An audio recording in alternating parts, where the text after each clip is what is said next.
Hello and welcome to Pleasureway Go Live. This is our live showroom. Here you can connect with a live agent that'll give you a one-on-one personalized tour of any of our current models.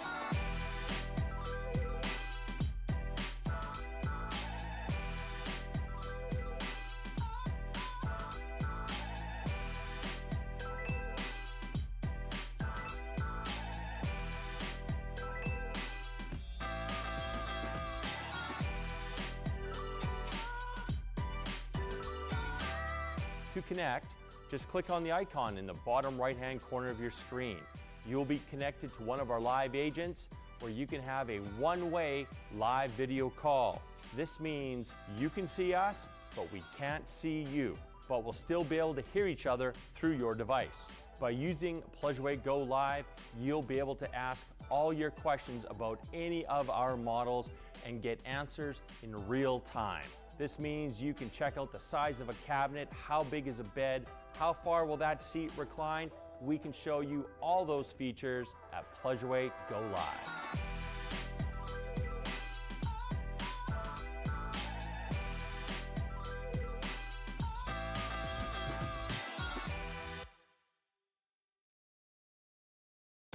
You silence the doubters. You get the best tools. You work with the right people. You look to the future and bust through.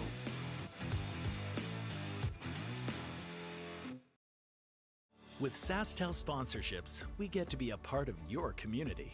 SaskTel cares. Always has, always will.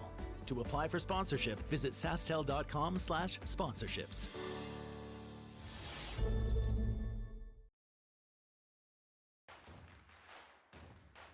Imagine being able to stream every curling game from every sheet from any event, be it your Wednesday league game, Bonspiel, or corporate event. Curling Stadium offers an all-inclusive streaming solution featuring high-quality cameras, ease of use, great reliability, and minimal installation.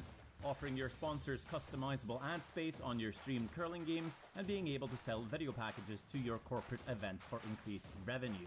With Curling Stadium, you can stream to any device, be it your mobile phone, tablet, or computer. Push the feed to your desired platform, be it Facebook, YouTube, or any other social media. Curling Stadium is simply the way forward. Where it's commonplace in other sports to televise every game, we want to do the same. Curling is a global sport, and it's time it gets the coverage it needs. Make your curling club the next Curling Stadium. Well, good morning, everybody.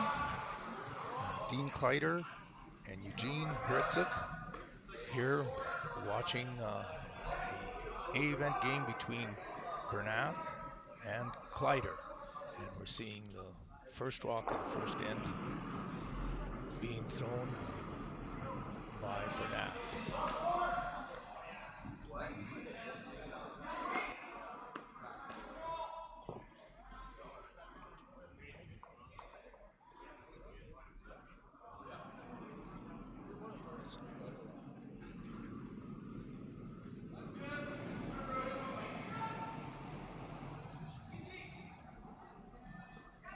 And we've got Laycock throwing up a corner guard. Laycock had the draw, pregame draw closest to the button, which gave him hammer the first end.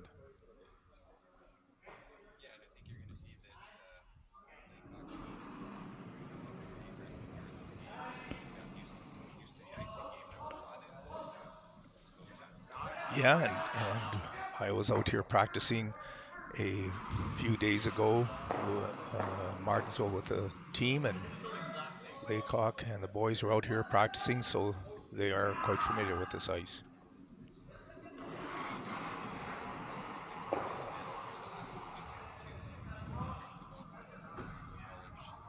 Yep.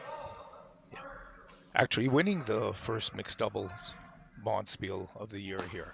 A couple weekends ago, he and Patty Hershikorn beat Sean Joyce and Kim Hodgson in the final game. So you're right, he does have a lot of familiarity with the ice. Great ice here. James Gordon is the ice maker at the Martensville Curling Club. I've curled off and on for probably 15 years at this club. I can't ever remember the ice being this good. Lots of curl, very predictable, nice and keen. Yeah, for those that don't know, James has done a lot of world-class events as well, including Yes, this in what year was that again? 2014. Yes. So Bernath calling a guard on that lonely red stone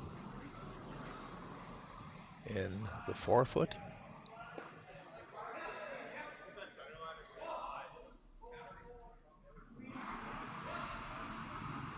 That's their second man, David Baum, throwing a guard.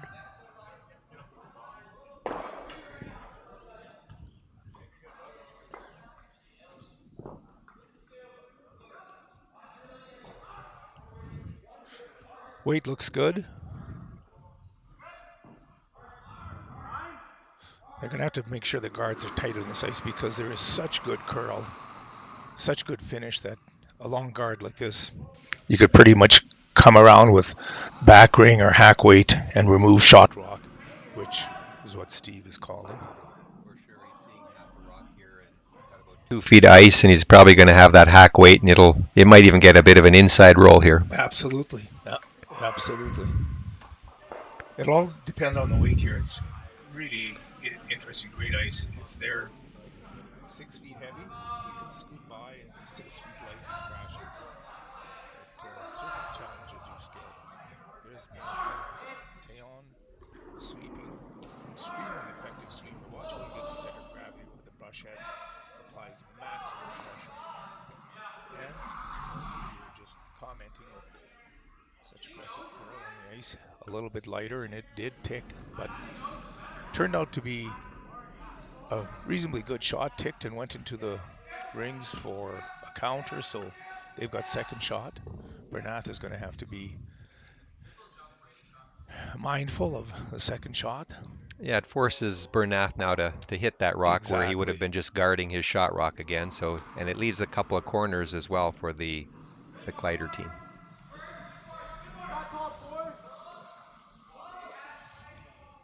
Yesterday's game, we were noticing from the outside in like this, there is still pretty good curls, so they'll have to keep the weight up out here just to make sure it doesn't over curl. Looks good. They've haven't laid a brush to it. Looks like it's coming up with nice weight. No, it didn't come up enough. It rolled out. So now Steve can work at a regular hit and roll instead of the down weight tap and roll.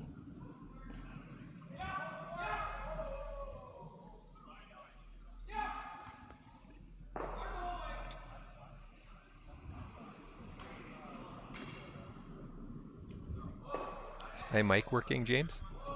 Okay. And they're just waiting for this rock to grab a little bit of curl, but there's a roll, but it's the wrong way. Again, looks like they're having a little bit of trouble with the upper weight, and the rock does run just like arena ice with more weight. It just straightens right up. And this is interesting. Yesterday's game, the first draw, a shot like that would have curled up a little bit more. But, that's something that curlers have to adapt to, what I call as the personality of the ice, because ice has a different personality from one day to the next, from one draw to the next, and you have to be able to anticipate that and adapt to it. Oh, I see. Yesterday's game that we were streaming was ice 1, and those are different stones than the ones on ice 2 and 3. So we're not seeing quite as much curl with these rocks as we did on the outside sheets yesterday. Yes, it looks like I'm just wondering whether Daymond Bernath slept in or something, because I see Darren Cam's skipping. I'm not sure what happened there, but the lineup we had was Daymond Bernath skipping. I think Darren heard that we were going to be live streaming today all around the world, so he thought he'd better get a game in here.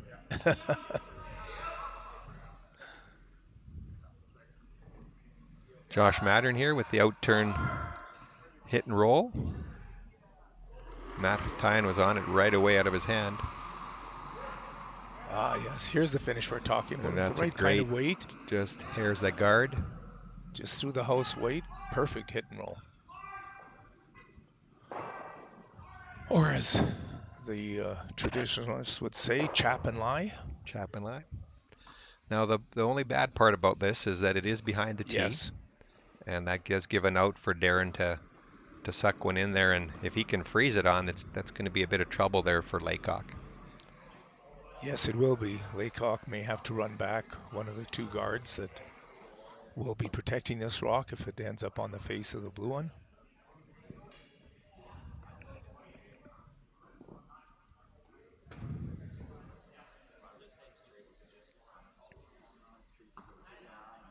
So Darren Cam going through his pre-delivery routine or ritual. You see a lot of the, especially the skips, I notice come back, stand in the hack, and I think do a little visual replay of what they have to throw and then settle down and execute. And Darren does coach these guys as well, so great to have the opportunity to be out there with their boys and teaching them a little. And I tried that once with our team, and then I was not allowed back again. Well, does ability, curling ability, have anything to do with that? I think it might. Or they didn't like the left-handed throw, maybe. I'm not sure. So Darren's not going to like that one. No. This will open up the door now for Laycock to get one into the top four and really put the pressure on Darren Cam. Ideally, if he could get full 8, 3/4 behind that, at least 3/4 behind the red one, that'd be an excellent spot. That'd be a really good shot. If he comes around the red one too tight and over curls, it'll allow Darren to execute the same call anyway. And that's a really good point. Yeah, you might want to even leave it half open even, right? Half open, because that doesn't give you the double and doesn't give the freeze. So we'll get a clock on this draw weight. Yesterday, first end, the rocks were well over 15 seconds. And with these sweepers, they can bring it another 6 to 8 feet as well. So that's there's been a lot of testing done with that with ideal conditions. There's been reports of as many as in testing it, as many as 12 feet carry, but those are optimum conditions. And I missed the stopwatch on this one, so I'm not sure what the time is. They jumped this one. They did jump it. Seems to be holding out there. Yeah. It's got a lot of curling to do yet. I think the best is just for this to stop as far away as it can from the other one. Yes, it hung out a little too far. That's going to allow Darren to throw a double. Yeah, I think he will run that attempt to slash double. Yep.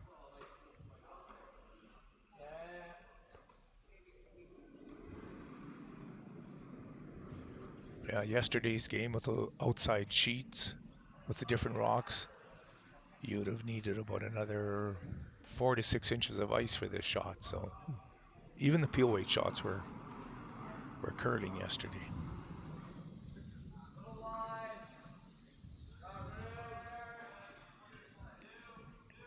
So interesting ice right on the edge of the rock. So he's obviously not anticipating too much curl with this heavyweight shot. You're right. It's got to curl up maybe 2 inches. No, maybe nothing at all. Now, if this was Daymond Bernath throwing it, I could see a 6-second hit coming. I'm not sure that Darren will be able to get it quite that fast, but we'll see. There's a little set on the release, so that's a good sign, I think. And he threw a 7-6. Oh, just needed a little more ice. Very close. Yeah, good throw. So that'll open the door for Laycock to draw for their deuce. what I call a skip's dream. You get to throw 2 shots back to back exactly the same.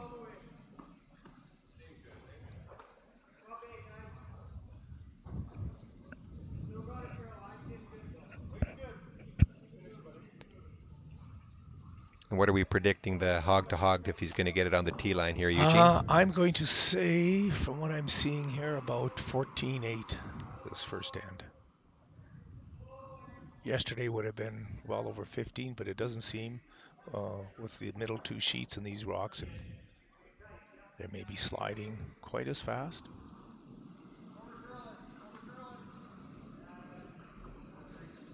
It's interesting how pretty much everybody now is getting back to hog times. When you hear the curlers out there discussing weight, they'll, give the 15, 15.5, 14, whatever it is. 15-2? I had 14.9. Oh. So let's split the I difference. predicted 14.8, so I wanted it closer to what I had predicted, but yeah, it's a 15-second 15-second ice, sure. yep. So that's a draw for 2. Every trailblazer has naysayers. Every innovator, cynics. Every leader, skeptics. Anyone with a vision for their future has faced doubters in their past. So, this is our message to the doubters. You can't stop this farmer. You can't stop invention. You can't stop progress. You can't stop science. You can't stop this farmer. You can't stop family. You can't stop heart. You can't stop harvest. You can't stop this farmer. You can't stop the desire to make your mark, make your fortune, and make anyone who has ever doubted eat their words. You can't stop this farmer. So let's silence the doubters. Let's outgrow, let's outyield, let's outwork, let's outsmart. Let's look to the future and bust through.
Well, we're back again to the Craven Sports Services Curling Classic in Martensville, Saskatchewan.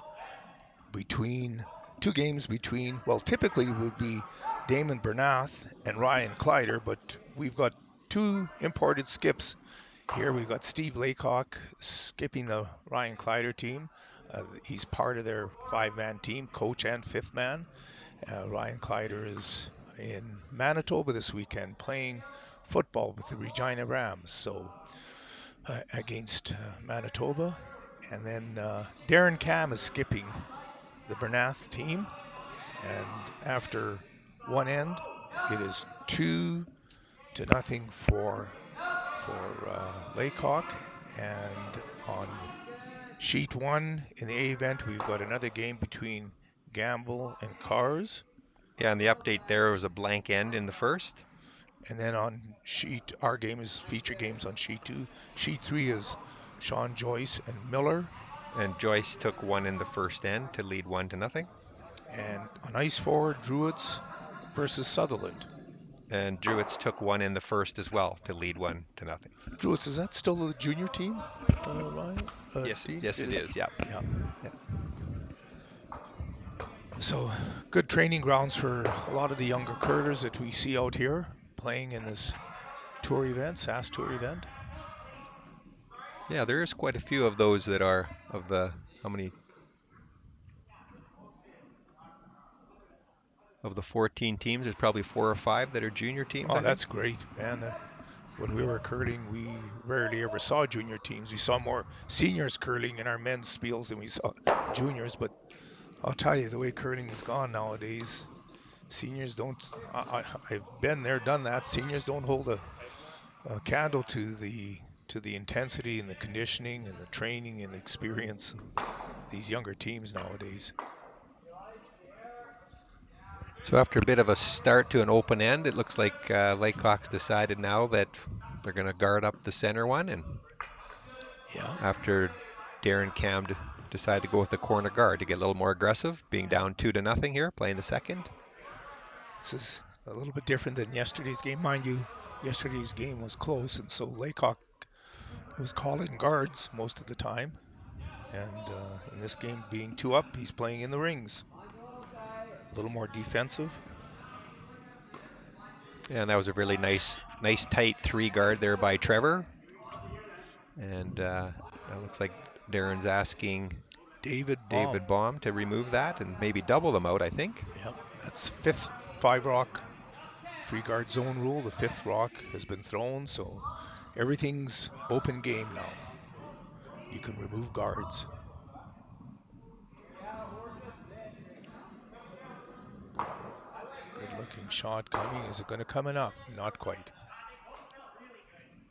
Well, Trevor gets to throw. Same shot that he just threw.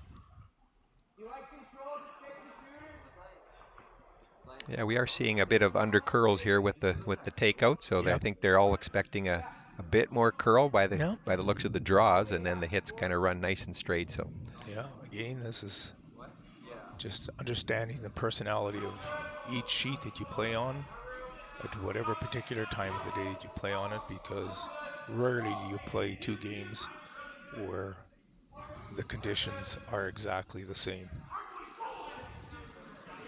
this one looks like it's going to be a little lighter, unless the boys are. Josh is really giving this one. Yeah.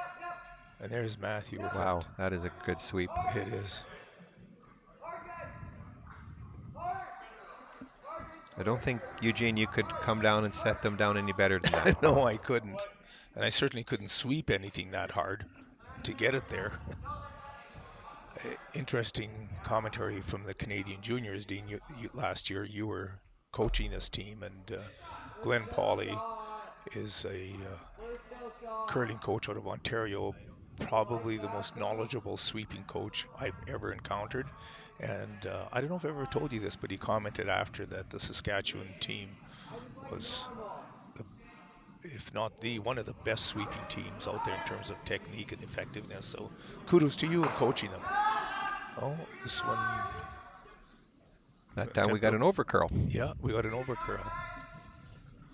The next one I'm sure will be right on. Yeah.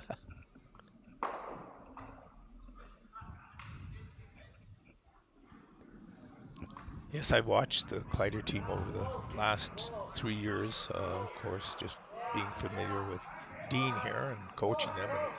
And, they are extremely good sweepers. If anybody wants to figure out what effective good sweep brushing is, I guess we should refer to brushing. It isn't really sweeping anymore. Just watch the Kleiter team. Those are brushing lessons in motion. Well, the rock's sliding, some good finish here, and that's the difference, with another 6 feet of weight.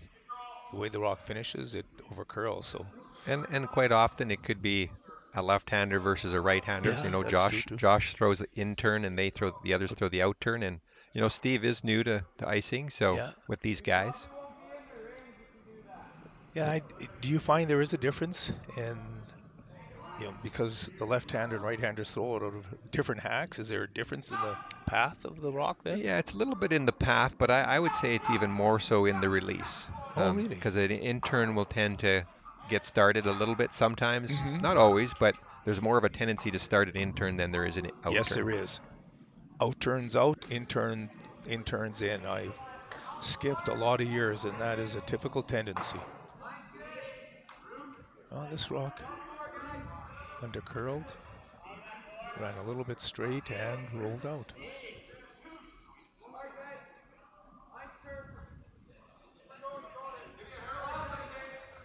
Steve. Well, Steve's deciding, does he go around the corner guard? And even though you don't have hammer, sometimes the corners are not always the place you want to go. But I think in this case, it's in the 4-foot line that still a Yeah. good one if you can get around. There's no way of clearing all these guards, so you know the guards are going to stay, or a guard at least is going to stay, so you might as well be the aggressor and come around first. Cardinals seem to be heavy here in the back of the 4-foot. For sure. We often talk about missing right and missing wrong. Sometimes you've got the luxury of being able to err one way or the other, and a shot like this, to err is to be, as in this case, maybe a little bit light. No, it's looking really good. That rock just doesn't stop when the broom is on it, does it? That was interesting.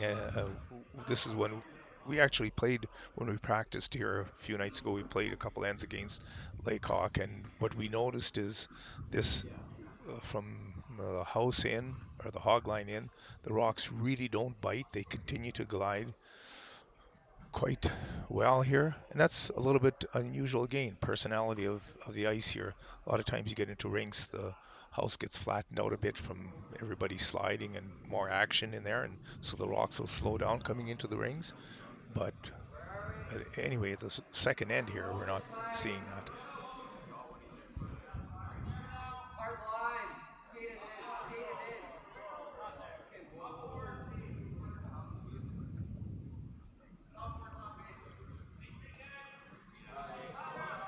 Right, and Tessier trying to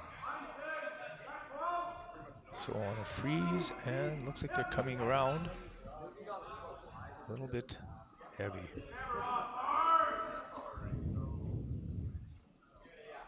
Well, I think he's going to have to come on top of what he just threw, or come around the other way. There's two. We know it's not going to be a hit that Steve is throwing. He could guard the path into this rock that's sticking half out. I think that's what Steve's trying to determine. If it's half sticking out, they can come into it, tap it back a couple of feet, and Darren Cam could be lying shot rock. So Steve has to be mindful of that. Plus, if Steve does elect to split the house and go around the other corner, he could leave a double to sit too as well. So I think I like the call here coming down, because that red one could be trouble if there's a double made somewhere. Absolutely, it'd be an extra point. So, you know, they say sometimes the best guard is second shot. So that's right.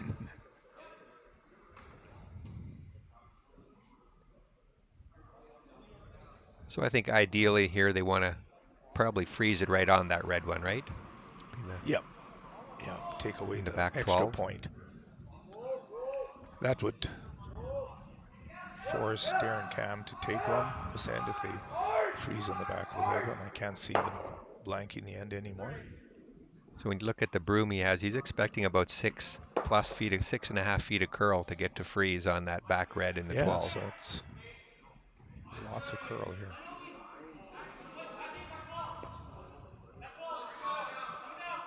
Oh, light brushing looks good.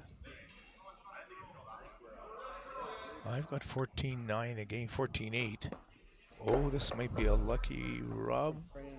Oh my goodness. That's one of those shots that you say sorry afterwards. Yeah. Now, if you're really good, you'd play that, but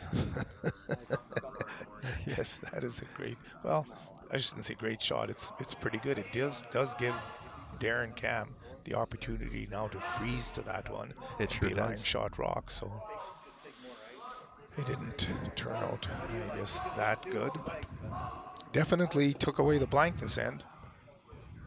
And you know, and that's what you learn, the plan B shots too when they're coming down, right? Knowing when, okay, we're going to take a tick and absolutely we'll make it better. You have to be really alert and adaptable when you're in the house, or when you see another option that's wasn't the shot, but it might be the shot to play after the fact. So Darren Cam will attempt that freeze on that back forefoot and bite the button. Took about 4 or 5 inches less ice.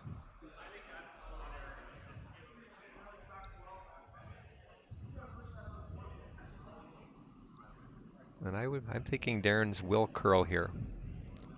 Let's see. It's a little softer release It is, than what Steve's was, so I think we'll see this one curl. Yes. Now, will it curl too much is the question. Oh, it looks like if he's light, it will. 16.3. That should maybe make top of the house. Or maybe make it into the house. Wow. I don't know what you got. I had 16.3. I didn't get that one. Yeah. However, it is a rock in front of the tee that they may be able to use with his last one.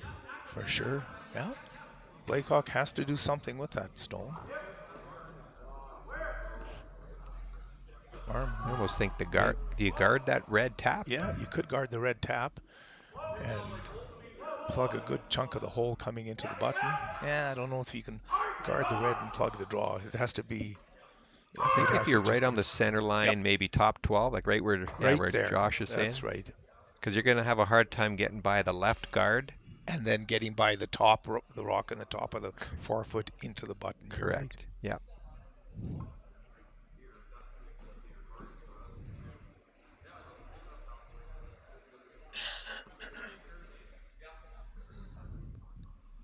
Is currently blue sitting 1 or 2 right at the moment?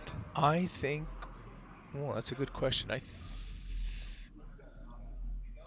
think just the 1, by the way it looks.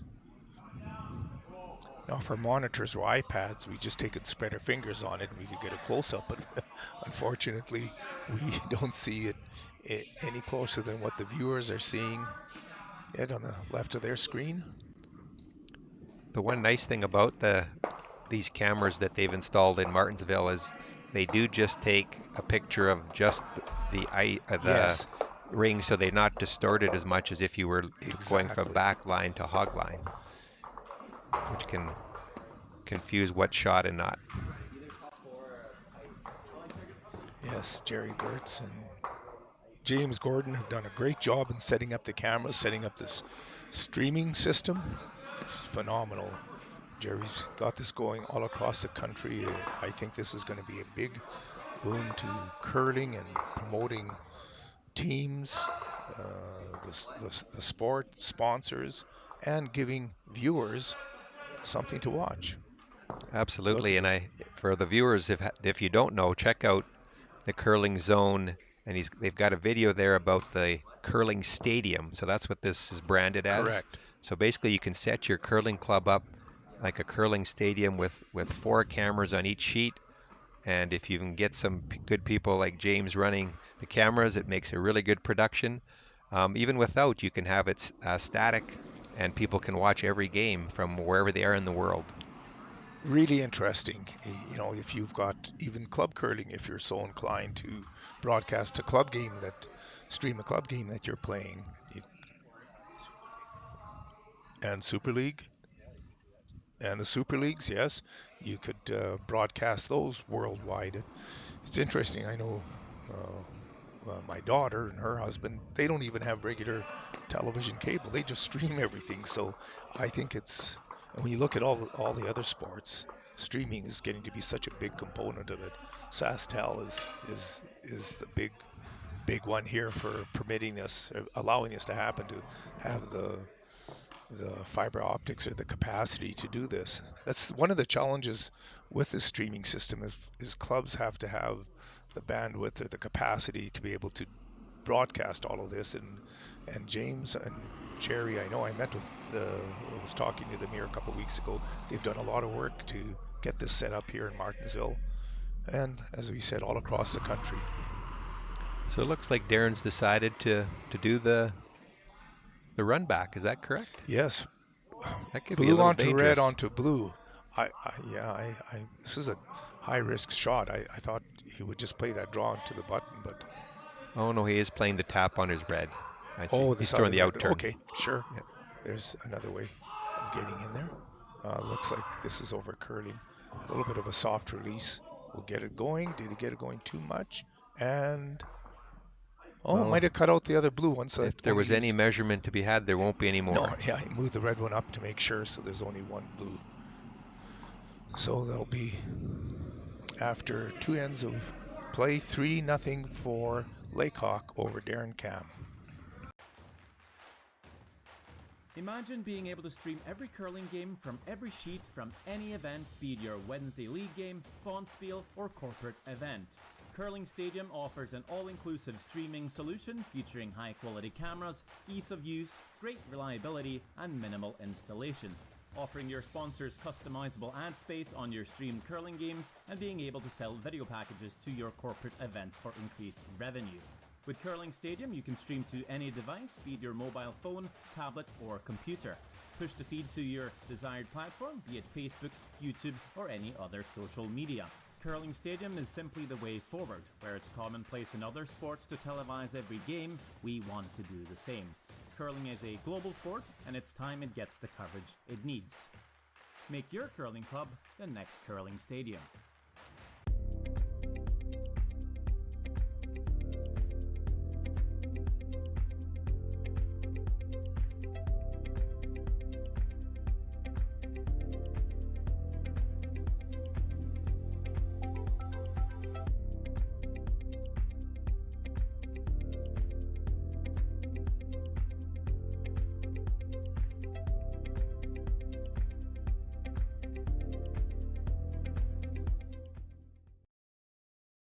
Hello and welcome to Pleasureweight Go Live.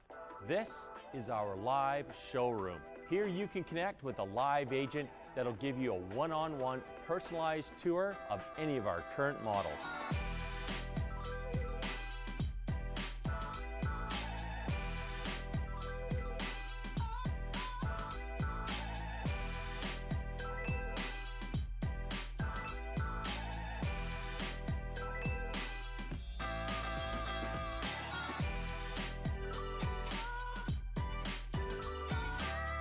To connect, just click on the icon in the bottom right-hand corner of your screen.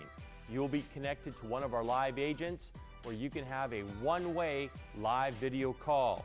This means you can see us, but we can't see you, but we'll still be able to hear each other through your device. By using Pleasureweight Go Live, you'll be able to ask all your questions about any of our models and get answers in real time. This means you can check out the size of a cabinet, how big is a bed, how far will that seat recline. We can show you all those features at Pleasureweight Go Live.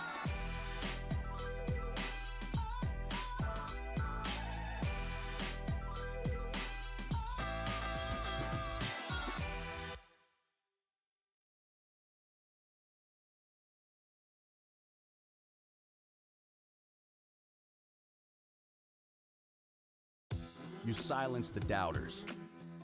You get the best tools. You work with the right people. You look to the future and bust through.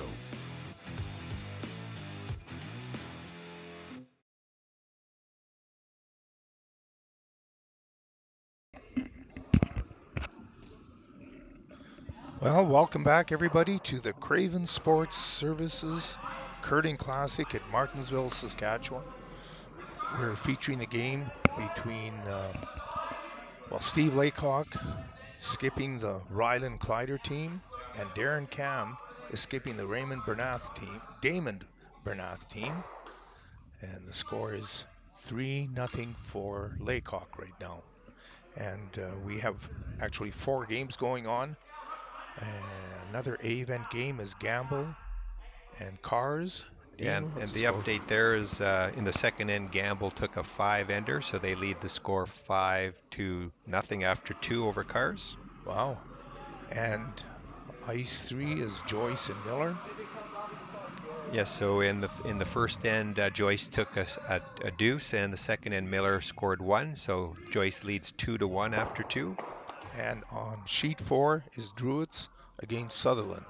Yeah, and Druids there stole one in the second, so now they go up by a score of 3-0. Good, so we're back to Ice 2 here, where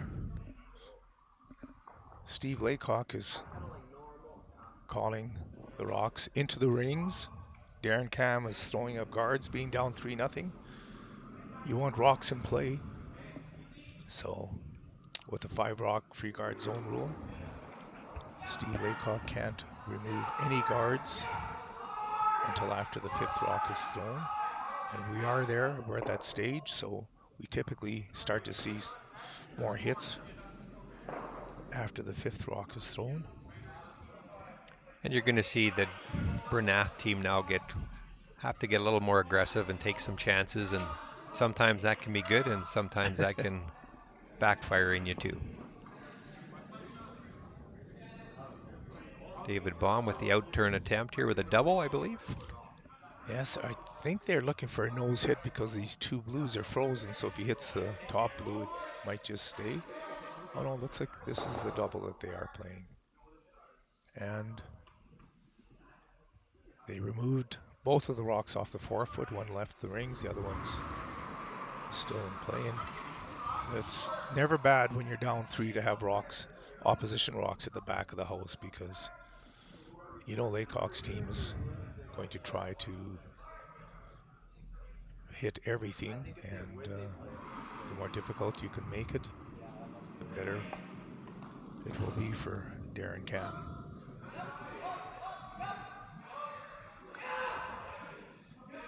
It's Trevor Johnson throwing second stone.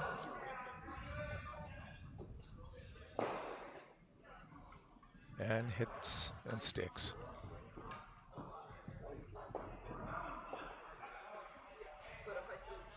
It's noteworthy to mention that the Rylan Kleiter team that Steve Laycock is skipping here have won 4 consecutive junior provincial championships, and now they've advanced into the senior category. They all, or men's category. They all men's now, or some? They are, yes. They all aged out, and so it's the Daymond Bernath team now that we're playing as kind of one of the front runners now at the juniors. And, oh, okay.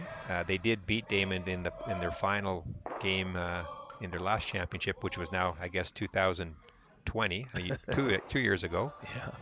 But Daymond has formed a bit of a new team here. He's kept his longtime second, David Baum, and then he's added Braden Tessier and Jack Reed to the team. There's a couple of his others, Braden Grindheim, who used to play with him and has moved on to another team with Logan Eade. So should be a really good junior provincial competition this year. Some really good parity to the teams. And Logan's skipping a team in this event here. Logan Eade. Correct. I called it Edie, but it's the E's, the last E's silent, is it? I believe so. Okay. Another hit and stick. Yeah, I'm a little beyond the years of familiarity with the juniors here. I haven't had much to do with them other than to, watch the occasional line score or game. Yeah, I had the opportunity to coach Daymond actually in high school. We played some mixed high school curling, and they won a provincial championship a couple of years back now. But Daymond's a really good curler, and I think this team's going to do very well this year. Good. We see in the background of the shot the Allie Jenkins logo. It was just on the screen previously. She passed away a couple of years, and they've had a memorial bonspiel here. It was the first event of the year, the mixed doubles that Steve Laycock and Patty Hirschikorn won.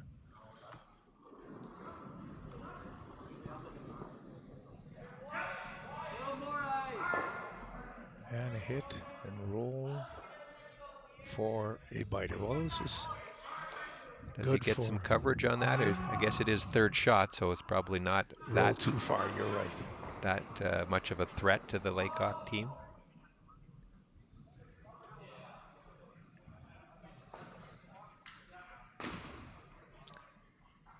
Steve calling an aggressive shot here to come around the rock in the top of the 8-foot, partially around that on the front corner of the button.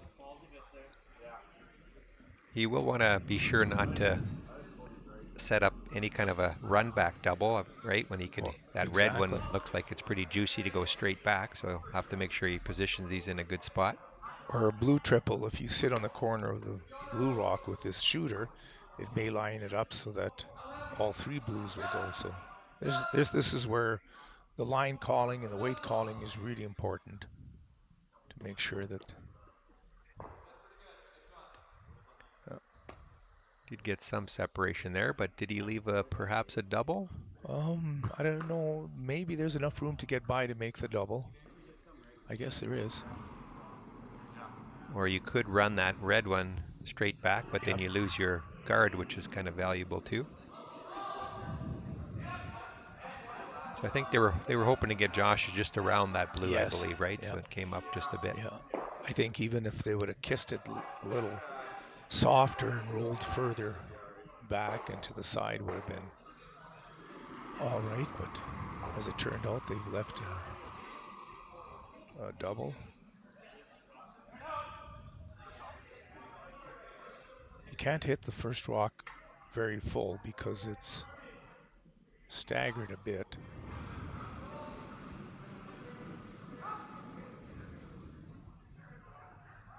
Well, they jumped on this one really hard. Well, it looks good coming down. Yes, 1, Double 2, ends. maybe. They're looking to see whether they're lying 2.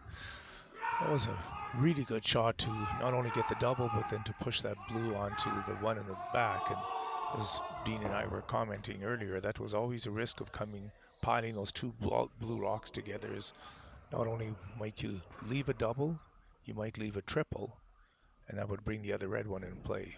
Not sure whether it is. Now the problem that Steve has here is that if he does try to keep his shooter, there's a good chance it could jam the blue. Exactly. But if he rolls to the outside, then there's going to be a wide open hit on the blue, and then red will get 2. So it's got to be very careful here. Yes. He's basically has to drive this red rock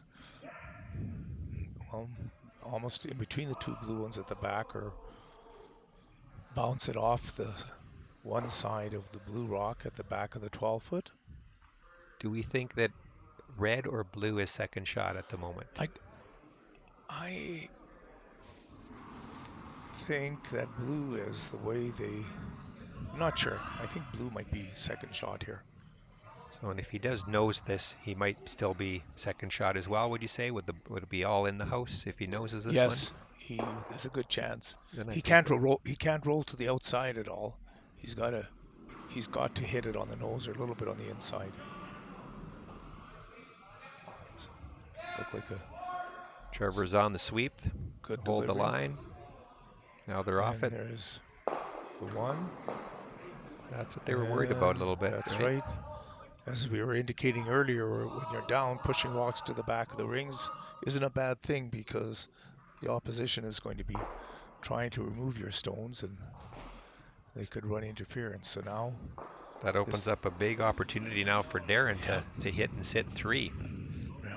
This is when, as a coach, I don't know, would you, after the game, reflect and suggest maybe they could have split the house with that third blue one, not to cluster them and force Darren Cam into taking one as opposed to trying to steal another one. Basically, coming around that rock in the top of the 8-foot, Steve Laycock had previously called, is an aggressive shot. It's with the intent of stealing, I would think, coming in there. Whereas if you go around the corner guard to the other side to lie 3, you take away all possibilities of doubles or triples, and you're going to force one. Absolutely, and I think the key point there is what was your end plan? If your end plan was obviously to force one, by playing that aggressive call to come around, you're kind of saying we want to steal here. And you know, and I don't mind that, but sometimes you got to look at the scoreboard and say, what's our end plan? And look at what you're going to leave. It's one thing to say, okay, we're going to steal, but if we play an aggressive end or aggressive shot, are we going to leave ourselves in danger? And they did. They clustered the rocks together, and as it turned out, they made the double. And Darren makes a great hit and roll there. Great hit and roll. Steve can take it away with a hit and roll behind the guard.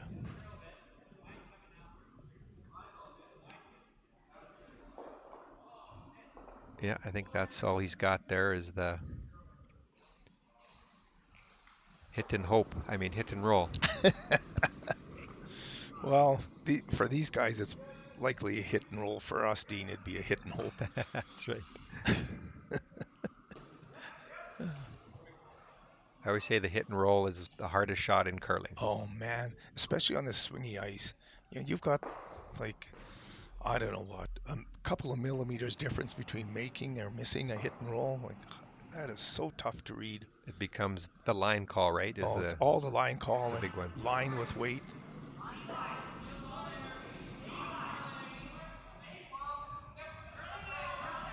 Well, this is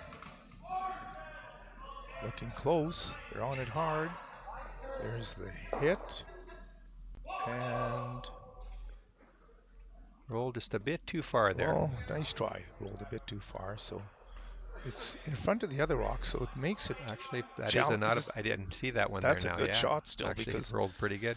It's going to be difficult to remove this rock and stay with your shooter. So he has an option here to throw a quiet weight to try to tap it through and keep your shooter. Yes. To get 3, or throw it a little bit heavier just to pick it out. Yes. But if you get right in between, you could lose both reds and only count 1. So yes. With this ice here, I don't think he's throwing it too hard. No, it depends. If he's just throwing to pick it out for 2, which I think he's doing with, my guess is this will be normal up weight to pick it out and get your 2, because I don't think there's a three banger here. It's too hard to make a 3. I think you're right there, Eugene. Yeah. Yes. Darren's good at throwing the big weight shots. All he has to do is hit an inch of the stone, anywhere from a quarter to probably quarter of an inch to 2 or 3 inches of the stone, and they'd be good for a deuce. Well, this rock is coming up. I think they might be going for the veteran one now. Now they're coming across the face for 3. And it's going to roll too far, so ended up with a deuce. So the game is 3. The score in the game is 3-2 for Laycock, and Laycock has hammer going into the 4th end. With SaskTel sponsorships, we get to be a part of your community. SaskTel cares. Always has, always will. To apply for sponsorship, visit SaskTel.com/sponsorships.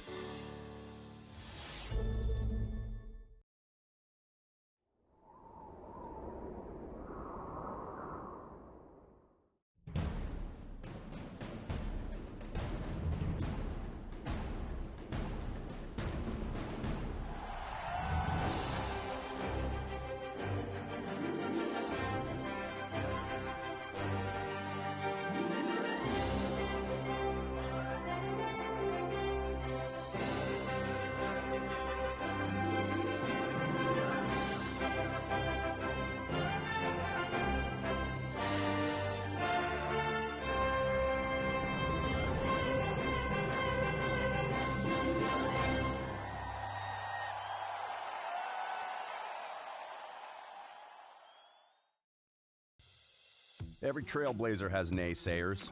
Every innovator, cynics. Every leader, skeptics. Anyone with a vision for their future has faced doubters in their past. So, this is our message to the doubters. You can't stop this farmer. You can't stop invention. You can't stop progress. You can't stop science. You can't stop this farmer. You can't stop family. You can't stop heart. You can't stop harvest. You can't stop this farmer. You can't stop the desire to make your mark, make your fortune, and make anyone who has ever doubted eat their words. You can't stop this farmer. So let's silence the doubters. Let's outgrow, let's outyield, let's outwork, let's outsmart. Let's look to the future and bust through.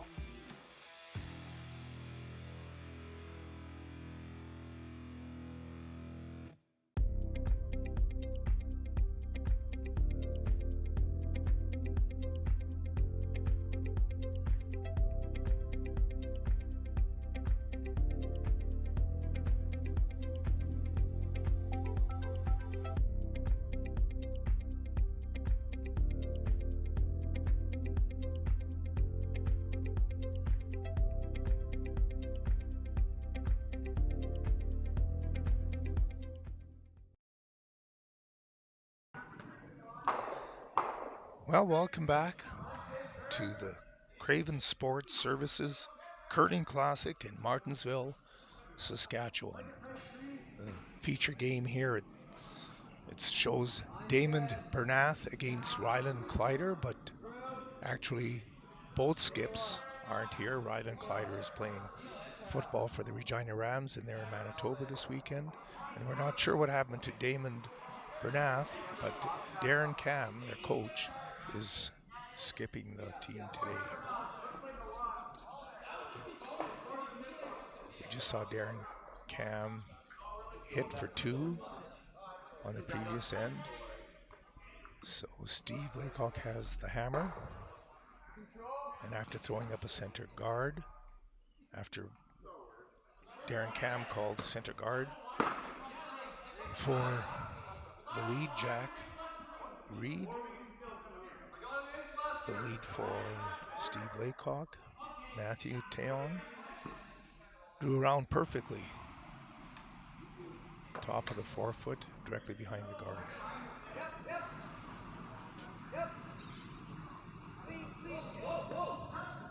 Steve calling Matthew to throw a second shot in there behind the guard.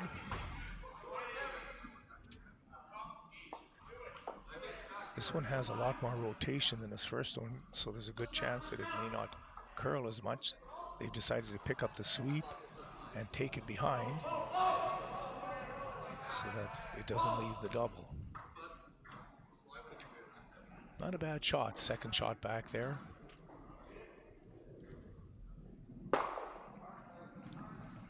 This is Eugene Hritsuk with Dean Kleiter giving you some commentary on the live streaming, Curling Stadium Live it's called, sponsored by SaskTel. And it's interesting if this rolls out the way they wanted. Curling Stadium Live will be on SaskTel Max live. You won't have to go to YouTube to watch it. You can watch it live on your television. Don't even need a smart TV for this. Anyway, we've got 3 other games going on out here. And on ice 1, we've got Gamble versus Cars. Dean? Yes, and Cars scored a 2-ender in the third, so now trail Gamble by a score of 5-2. And on ice 3, there's Joyce and Miller. And Joyce took a 2-ender in the third to lead 4-1 after 3. And on ice 4, it's Druids and Sutherland. Yeah, and Sutherland there came back with a big 3-ender, or field goal they like to say. Yeah. And have now tied the game at 3 going into the 4th end. And we're back to ice 2 with the feature game. Darren Cam skipping the Daymond Bernath team, and Steve Laycock skipping the Rylan Kleiter team. Rylan Kleiter team throwing blue rocks. This has been a very well curled end. Darren's lead. Jack Reed threw up a center guard, and then Matthew, the lead for Steve Laycock, came around, and we've got things clustering the forefoot, the button behind a center guard. Now, did Steve ask Trevor to come around that, or were they trying to freeze on the red one too? Did you see that? No, I'm not sure what the call was on that. I was busy going over the scores, and I didn't notice what they called.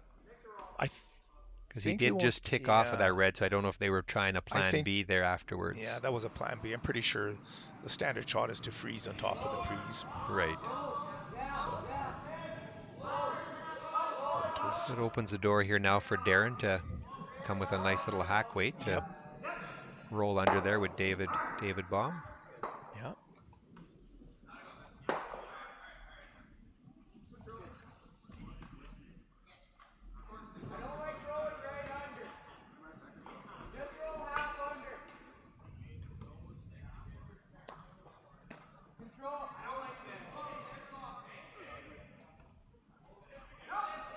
Everything looks good here. It's usually a good sign when a person releases and you don't hear anything from the skip.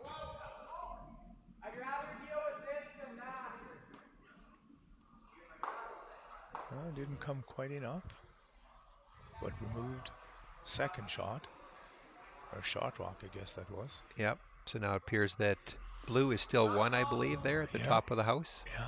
But reds are in a really nice position right now. Steve Laycock looking for, again, a very soft weight shot. I don't know, maybe hack to bumper. Looks like good hack to come across the face of this red rock and hit and roll behind to lie 2 or maybe 3. I think just 2. I think it would be 2. Just 2. Yes.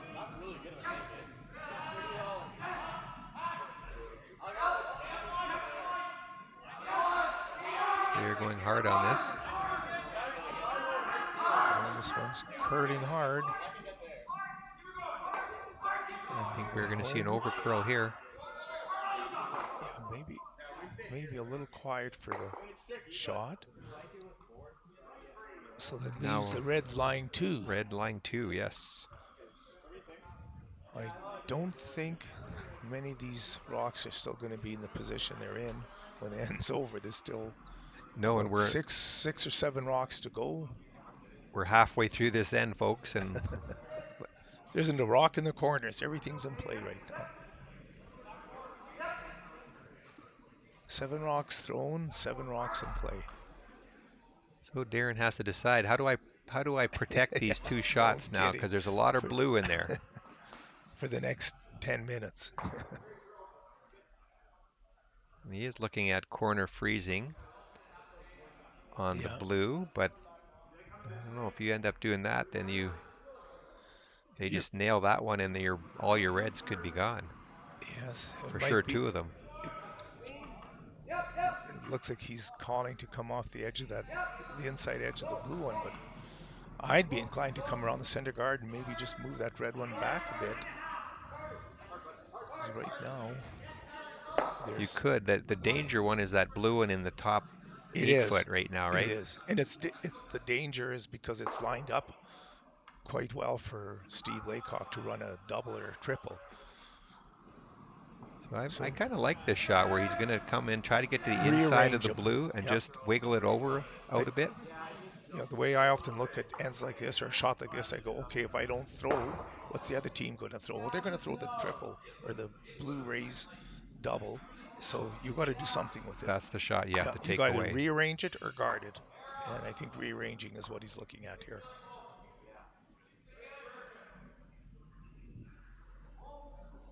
Jack Reed on the broom, David Baum, both of them. Yeah. Just trying to jiggle things around. They're going to get a good result here. I think they might jiggle it, and pretty good. Or now, is there a round the house shot here, Eugene? There is, maybe. If you hit that blue about a quarter of a rock, does it go off a red and into red again? Does so. You know what, if he does that, does the red miss this blue one? Maybe not, but if he could hit the inside edge of the blue one across the top of the red and kiss the red one past the blue one, rolls over, he'd be lying 3. I'm just not sure if that blue one, it usually you have to be a little flatter maybe. Do you think it's flat enough to get the round of house? Probably not. Well, if flatter would be better. You could come across and skid straight across and maybe get the backside of the red one that's in the top of the 4 foot. Yeah. Or, like I often say, open the escape hatch. Absolutely. Run the guard hard back into the cluster, rearrange things, mess this up, and try to come out with a point. Or absolutely. And there's 4 shots to come, so why not do it now, right? Yep. Open up the escape hatch is what they're doing. Josh will throw this one pretty hard. Let's get a time on this one. Yeah.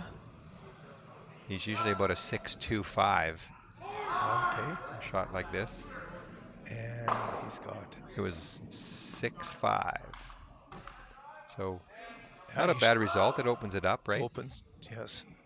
Changes the complexion of this house. Now Darren still has to be worried with 4 blue rocks and not having hammer that are in the house. Yes. That can change in a hurry. So he's probably saying, let's go defensive. Let's get rid of the blue ones because, as you indicated, there's a chance that some of these other blues could come into play to count before the end's over. So They can't count if they're in the corners. That's right. And I really like the hit in that blue and in the top 8 foot right now, a roll under into the 4 foot, I think is a really good shot. Puts a lot of pressure on the Kleiter team then. Looks like they're going to chat about it. As you indicated, Dean, hitting the blue and rolling into that cluster leaves 4 rocks in an unusual configuration. There's not very often you see quadruples, so doing that would probably leave them in a pretty good spot where the Rylan Kleiter team would have to make maybe 2 really good shots just to be counting 1. It will probably take 2 shots for sure to get out 4 rocks. Yep. So what do they do here, Eugene? If the coach is on the team and they're having a little timeout here, can they still call a timeout and bring somebody else out? Yeah, I don't know what the rule is on that, whether you can have 2 coaches on the ice at the same time for the same team. Yeah, sometimes it's a matter of communicating. I think the shot is to hit the blue one, but it's a matter of communicating to the thrower what kind of weight and where can you roll, where can't you roll. Sometimes it's hard to see from the far end when the rocks are in a bunch like this, so it's good to come down. For sure, Gene. You think right now if he does hit that blue and right on the nose and he loses the red and the blue, well, now there's a pretty easy double for the blues, maybe triple. Yes. And then sit 4 blue, right? Yeah. So he's got to be careful. He's got to get the inside of the blue. He can't afford to hit nose or outside. Yeah, so it's one thing, as you indicated, to call the shot. The next level of thinking, and this is where you see these with the more advanced curlers, understanding what are we going to leave and what's going to be left for the next 2 or 3 shots after. And I think this is the debate is what are we going to leave? And maybe hitting that blue and rolling, they don't like what they're going to leave. And as you indicated, there's a red double, possible triple here. And Darren Cam is saying, well, if that's if that's a risk to us, let's cover it up. Yeah. That's the one thing, Eugene, I can say from all the years of coaching is that you really do get to, it's a lot easier to plan your whole end in advance because you're not worried about ice and weight and balance not falling down, right? Yeah. So this way, all you can do, you can just sit here and think about the next 4 shots, right? Which is really fun.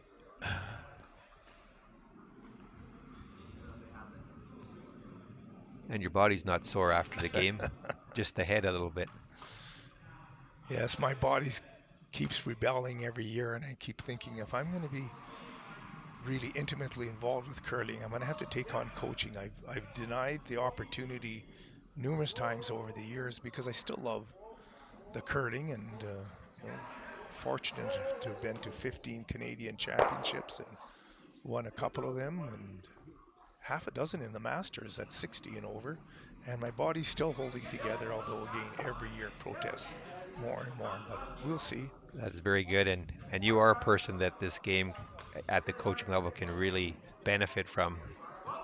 Well, your knowledge and experience. You know, it's interesting you mentioned that, Dean. I haven't really officially coached, and officially I've taken on the role of coaching a Dominion curling team, and we've had a few practices, and what I really sort of impressed with how curlers, competitive curlers, really absorb the things that you're saying and quickly learn and adapt, and it's actually very rewarding because you see good results from your thoughts, and it's not you that has to execute, it's the other guys, and they're executing with the suggestions and thoughts that you have, and so it is very gratifying. I've never actually coached to any extent, and the little bit that I've done already this year, I might get hooked. The problem you've had, Eugene, is that you've been such a good curler that you haven't had time to coach. I haven't, man. If you would have been more like me, you'd have lots of time to coach. I've had the good fortune of good health and good teammates, I'll tell you. Boy, there's about a dozen, I think 13 years with Dave Folk and Vern Anderson, and then Kevin Kaltoff when we won the World Seniors. Man, those were great curlers to be curling with. Josh is doing the big run back here. It is the triple we were talking about, 1, 2, well, 2. But he did leave a double, or I mean a double to score possibly later. Yep.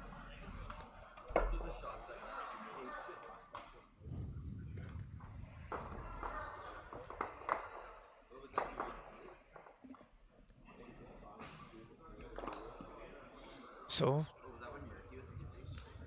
again, the situation is, I mentioned to the guys that I've been coaching, the way I always look at it, okay, if I don't throw stone, what's the other team going to throw? What's the opposition going to throw? As you indicated, it's a double. So now you either have to protect that or throw in another shot that even if they make the double, they're not going to be counting. And Darren is looking about getting a third one in here maybe. I think so. I think he's got a, with all those blue Yeah, there. he's got to get another rock in here, hard to protect them. No, I guess he's going to protect them all. And I would have thought to move that red one that's just closer to the button back a bit and rolling over to the other corner of the 4-foot would leave you in a good spot. yeah, It would he's got to give. be really careful with his guard because Yep. if it over curls like half a rock, then there's a double to sit for quite easily if this over curls. A double and stick to sit 5 even. 1, 2, If 3, yeah, 4, if he 5. can hold his shooter, If he yeah, can hold you're a right. shooter, I think Yeah, a nose hit on the red one just graze the rock on the button on the way by you're and right. poke it through Yes. the hole. Yeah, I don't know. There's a lot of times there isn't a perfect shot. There are 2 shots, and you look at what you're most comfortable in making, and Darren seems to be most comfortable in throwing a guard. Man, this doesn't look like enough ice for me, Dean.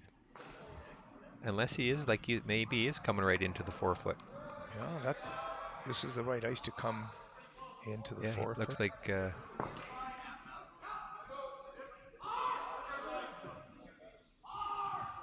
They're not throwing a guard, that's for sure. This could be trouble. This is trouble. I just thought that wasn't enough ice. I wasn't sure. Maybe it was the fact that he was light. And again, here's another thing that curlers have to understand. That side of the ice hasn't been played on, and you know that humidity in a building like this, relative humidity is in that 50%, it could be as high as 60 or 80%. And there's a lot of frost that's ice crystals forming on that side. So it's always going to be heavier if you haven't been throwing for half an end on one side. So I'm not sure what maybe they're talking about what they're leaving, right? Because obviously the shot's the double, but where do you want your shooter? Because if you roll too far, Eugene, they You're still got that right. center guard to just bury right around, right? They could take the end away. The Bernath team could take the end away if Steve Leacock makes this nose double and rolls over a bit, because Darren Cam could come around. Yeah, and they could just freeze it right to Or even back. Oh, yeah. those back four You're or back, right. and then Laycock's drawing for one, right? Drawing for one is the best that he could do. But I think still this is the shot regardless because it's Yep. it's 1-2, right? So Yep. Steve is known to be able to throw a pretty hard rock as well, so I'm sure this will have. This looks, to my way of thinking, this is the right ice if he throws it hard enough. Can always tell how hard he's throwing is how high he lifts the rock. Yeah, I see that. And there's 1, 2, and line 5. So Eugene, as we talked earlier, after the half the rocks were thrown and there were 3 or 4 red rocks in there, I said, you want to be careful with those blue ones. Exactly. Yeah, that was a good point. But it is still a relatively easy shot for Darren to get one in there that's going to be hard to remove once he gets it into the button area. Yeah. He wants to make sure he gets across the face of that blue one at the back of the house. If he sits on the outside of it, to me it looks like it might be a little too much ice, because again, here's a situation where to err is to have it curl maybe a little too much, come around the red rock and freeze on that rock that's buried. With this ice here, there's no chance of him coming anywhere close to that red rock. Although Darren does throw a little softer than the other guy, so I think there's an opportunity here that maybe that's indicative of how he knows how his rocks behave. Yeah, that's a bit of a slower handle, a soft release. There wasn't a straight extension. Boys are on this one pretty hard. Is it going to get there? At a 15-2, this will be some pretty good sweep if they get her back there. My goodness, that was some good Great sweeping. Oh, But can they pick it out still for 4? yeah, they can pick it out for 5, I think, huh? Or for 5, yes. Oh, he can see probably 2/3? 2/3, sure. And he wants to hit anything from half to less of that rock. So basically a peel, and you've got about 4 inches of leeway, 3 or 4 inches of leeway to hit the stone. You can hit 1/4 of an inch or 3 or 4 inches. See, you were right there, Gene. It didn't curl up as much as he Yeah, needed that it ice to. looked, quite wide.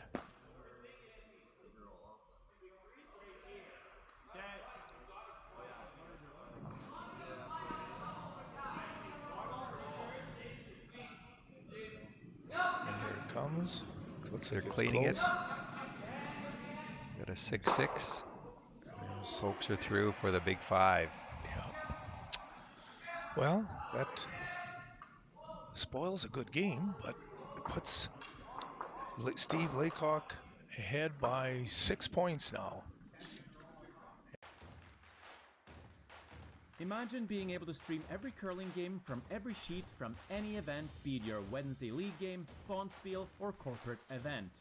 Curling Stadium offers an all-inclusive streaming solution featuring high-quality cameras, ease of use, great reliability, and minimal installation.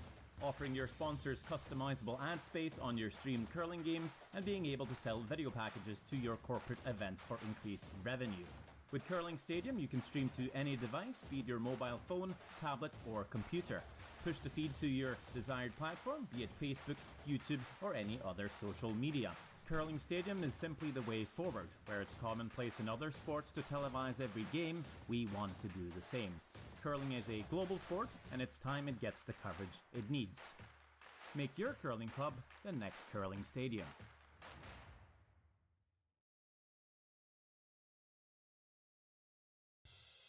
Every trailblazer has naysayers.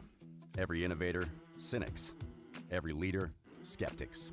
Anyone with a vision for their future has faced doubters in their past. So, this is our message to the doubters. You can't stop this farmer. You can't stop invention. You can't stop progress. You can't stop science. You can't stop this farmer. You can't stop family. You can't stop heart. You can't stop harvest. You can't stop this farmer.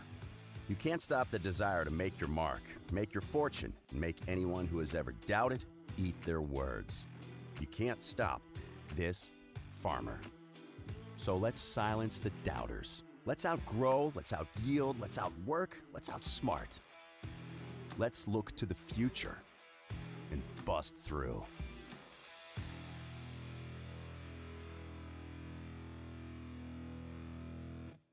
Hello and welcome to Pleasureweight Go Live.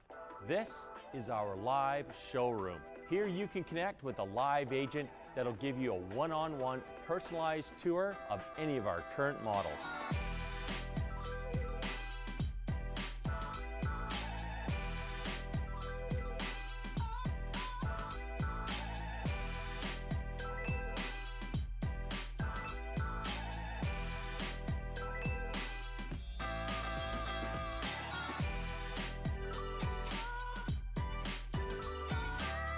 To connect, just click on the icon in the bottom right-hand corner of your screen.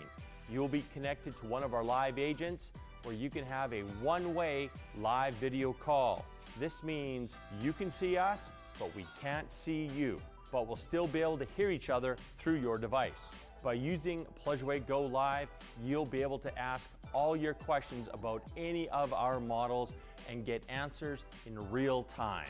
This means you can check out the size of a cabinet, how big is a bed, how far will that seat recline. We can show you all those features at Pleasureweight Go Live.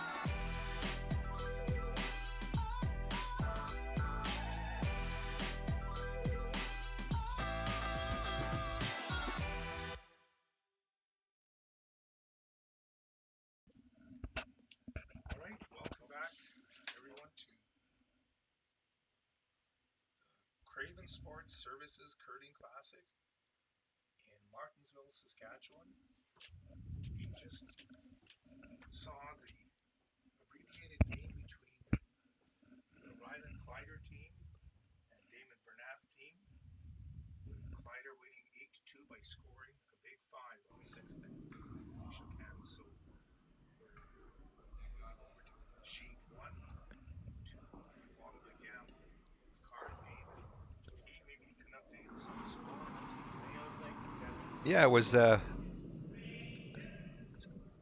So Gamble started out in the second end with a big 5-ender to open the scoring, and then Cars came back with a deuce in the third and stole one in the fourth. So Gamble currently leads 5-3, and we're playing in the fifth end here.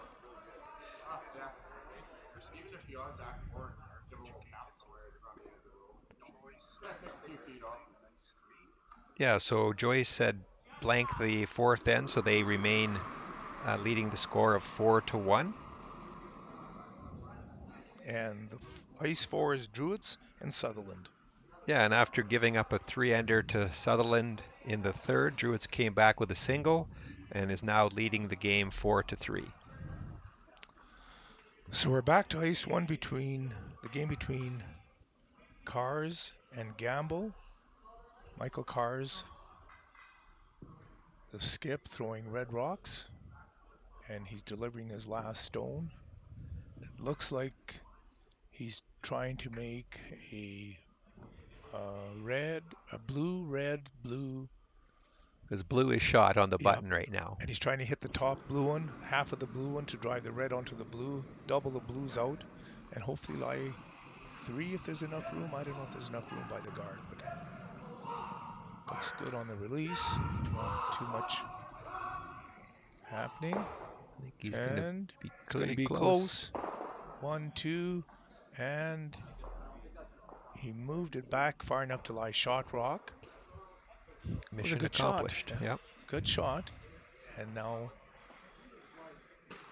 Ben Gamble, throwing his last rock, is looking to. Looks like he's going to throw a hack weight type shot to try to sit 2 after the shot is done. Is this the last shot of the end? This is the last shot of the end.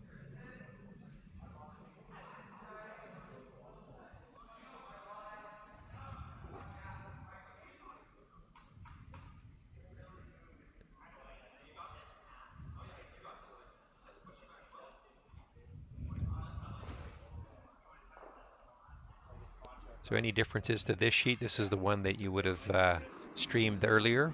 Yes. Sheet A.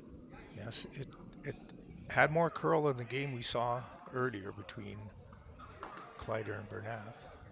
The outside sheets have different rocks, and I think they tend to curl a little more. So Ben Gamble with the final shot, trying to tap the red back for 2.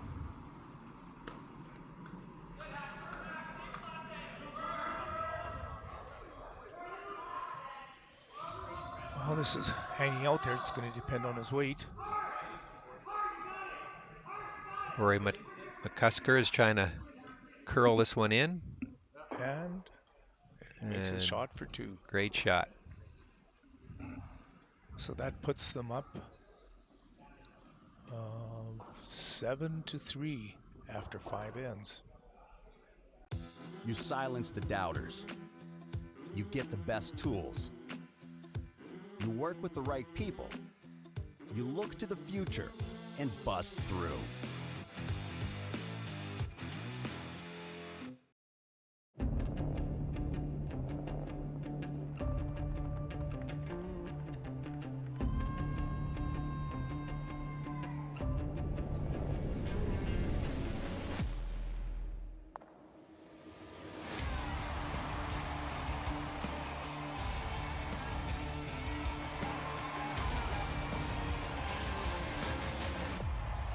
Get your tickets now at curling.ca. Saskatchewan, you know SaskTel because we're everywhere. Because being everywhere keeps us connected to you. With SaskTel sponsorships, we get to be part of your community. We're here with you, and we're here for you. It's easy to get started. All you need to do is apply. SaskTel cares. Always has, always will. To apply for sponsorship, visit sastel.com/sponsorships.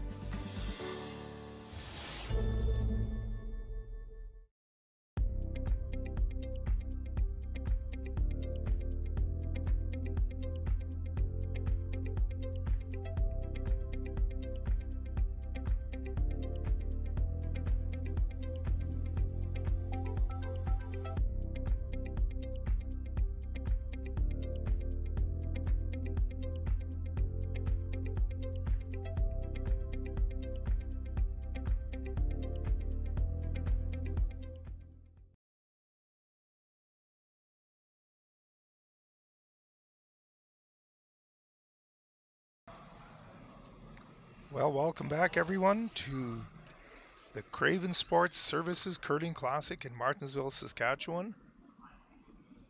Eugene Ritzik and Dean Kleiter doing some observing and commentary on the curling. Our first game between Bernath and Kleiter ended with a 5-ender by Kleiter's team on the 6th, so we've switched over to sheet 1 where Michael Kars is playing Ben Gamble.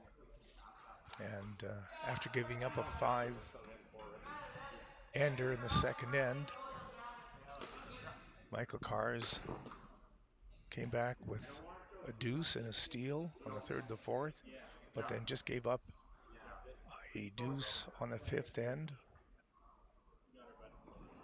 Ben Gamble made a nice soft weight come around tap back for the deuce. So we're seeing lead rocks. Rory McCusker throwing lead rocks for Ben Gamble. And being that they're up, they're playing blue rocks into the rings. And this one coming a little deep, they want to make sure if it's deep, it's far enough back that freezing to it doesn't leave shot rock or leave a rock on the button.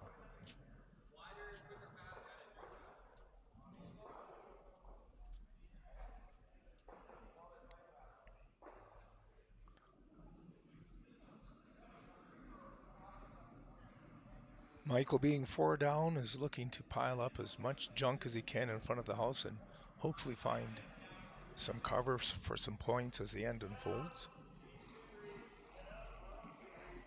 5 rock free guard zone rule doesn't allow the opposition to remove guards until after the 5th rock is thrown. So Lindenholm, the lead for Michael Kars, threw up 2 corner guards.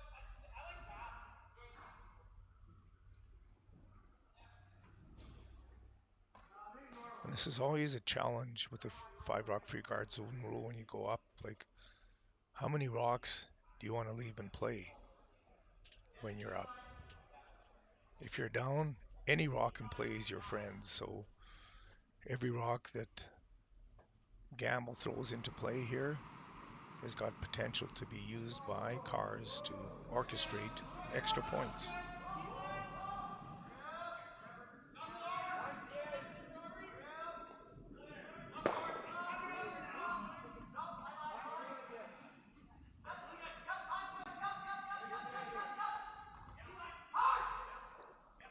Playing the tap back, and it looks like it's going to be a good shot. Michael's got to rearrange things. I think a soft weight shot would be in order here. Move things around. Try to tap back and roll behind cover.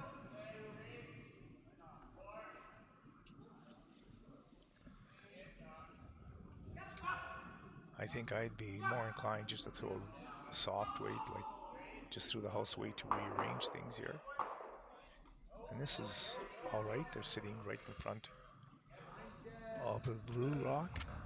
And now Ben, being up 4 points, is going to be clearing away guards. He's going to see some 6-second hits here.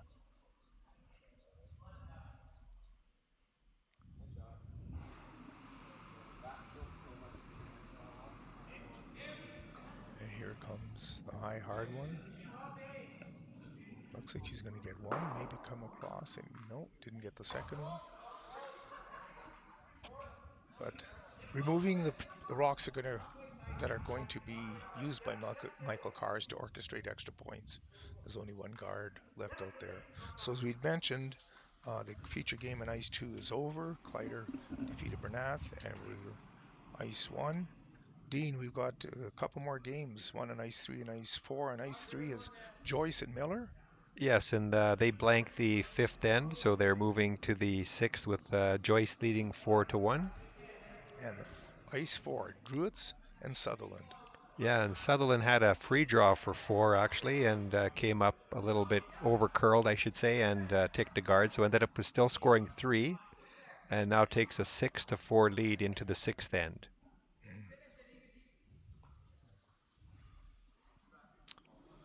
So Michael Carr is calling the come around on the corner guard by Aaron Shutra. Second man for Cars, and it looks like with a 7-3 lead, Ben Gamble's not going to fool around with that corner guard, and his end plan here, Gene, probably with a 7-3 lead, he's looking to do what? Eliminate rocks, I'll tell you. He's going to eliminate hit.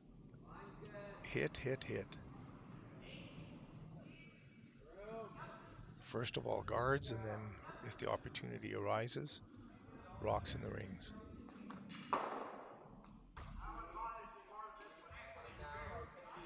There was really no red rocks exposed to hit, so he rips off the guard, and Michael's going to have to figure out where to put the stones so that Ben Gamble doesn't call a double. You know, looking a few shots ahead here, if they do throw another corner on the red, are they eventually going to have that red run back onto blue and roll your shooter in and count your 3? You do, certainly do. Like Aaron Shutra is just indicating that shot, but I think that's too early to call yet. I think you throw up a guard, and that red on blue is always going to be there, because I don't think Ben's going to be hitting that for a while, if ever. So that red-blue shot is going to be your shot. But they have to be careful, because there is the chance that Gamble could gamble and put a guard on that one on the center line. That's true too, because Gamble is shot rock right now. With a name like that, there's probably a really good chance he's going to throw a center guard.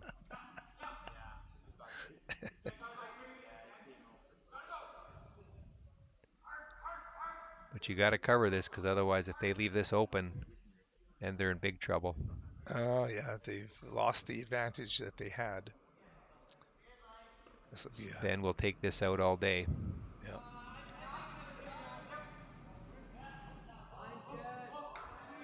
And if he does think that they can hit that center one and roll in for 2, he really wants to stick with this shot. He doesn't want to roll out. For sure. Or even, looks like there might even be room to hit and roll in behind. Or however you roll behind. Or run the corner guard and make the double. Run the corner guard into it, and there's enough angle here that if you hit it at the right angle to get the double, with big weight, you're going to roll right out of the ring. So much higher difficulty, but for sure a great shot if you make it. Great shot, and it's all about the shot-making ability of your team. If you think that's there. We're looking... I think they were just playing straight peel. Straight peel, okay. Cars will replace that one again, it looks like. And when do you make that call, Gene, to sit 3? Try that. How late do you wait? I think Cars is going to have to do that with the thirds, probably his first rock or third's last rock. Because this is the third's last rock coming now. Well, then it's going to have to be his next shot. He's going to have to play that. I'm thinking this is a shot that I'd be hitting. I would be doing this now myself to hit to split this and be lying 3, because you could leave yourself lying 2 reds on either side of the house and 1 in the middle front, which would be an ideal situation. So Tyler Travis with his last shot here. This is not coming anywhere near the corner guard unless this was a different call than we were thinking, I guess. Oh, yes. He was going around the center. Interesting. No, I would have been looking at setting up the extra point because you may not have a chance. There comes a time when you don't have a chance to play it. And I think this is happening right now because a hit and roll or hit and stick leaves blue lying. They're only going to have a chance for one. Only going to have a chance for one. But even Eugene, if he did get around that center guard, that's just an easy runner Run back, yeah. for blue to go blue-red done. No, that was the time to split. The shot was always there, and as you indicated, the question is, when do you play it? And it should have been played with third's last rock.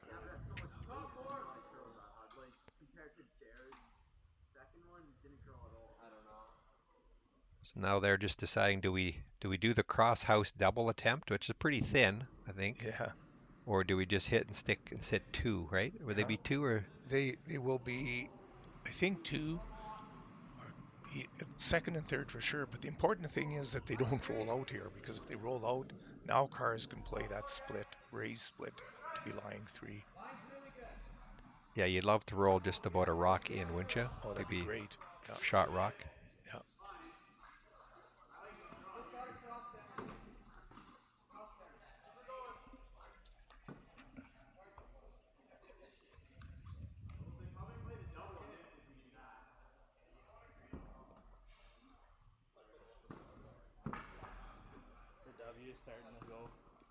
Ben Gamble with his first shot in end number 6, attempting the hit, and I believe roll to the left about one rock. Good extension on his release. Always like to see that extend straight ahead on release that holds the line. On ice that curls as much as it does nowadays. And it's hit to be lying second and third, I think. Yeah, red is shot. Correct. So he's lying second and third. Blue, Ben Gamble, lying, throwing blue rocks and lying second and third. Red is shot. You know, being down 4, I think I'd be tempted to play the split and hope for a hit and roll out or some kind of screw up to get extra points. Yeah, it's almost too late though. Like you're lying 1. The problem is if you do this, no, you can't do this because you're not even going to get second shot. That blue is that hit and stick that Gamble just threw is a good shot, because even if Cars plays that red blue raise, blue's still going to be out counting the red one that he's raising. That's why I think if you're Michael, I think you got to hit that blue one in the wings. Yep. And then if they don't make a good one, you might have the run back for 2 or 3 after that. Exactly. Hope for a bit of a miscue and then jump on them. Looks like that's what they've elected to do. They must have heard us talking. In our broadcast booth here. James has got us set up with a beautiful broadcast booth. James Gordon is the ice maker here, and also he's the technical producer of this event. We've got screens and laptops and gizmos and you name it, joysticks. But the only thing is he hasn't showed us the ice maker's punch yet, Eugene.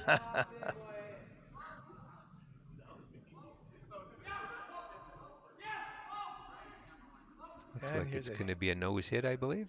A bit of a roll. It's coming up a bit. He's a nice soft weight. And he rolls into lie 2, maybe? Yep. Yes, he's lying 2. So this is, again, where it's very important that he sticks, because if it rolls out, then that run back for 3 comes into play again, right? Yeah. Which I think he should have played a little earlier in the end. When he had the chance, a great chance would have been third's last rock to lie 3, and then, as we were saying, it's all about timing. Sometimes you have an opportunity to make a jump shot. Well, you got to do it, because things may change and you don't get a chance to play it anymore. And that's been the case here. But if they can score 2 here, we'll get them back in the game after 6. It'll still 2 ends to go. 3 would have been better. I would have been looking for 3, but they maybe know something more than I do, and the deuce may be just what they wanted.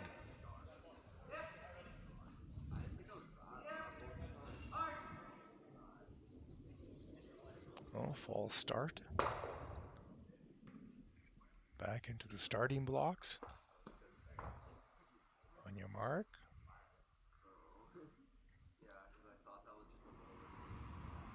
Get set. Go.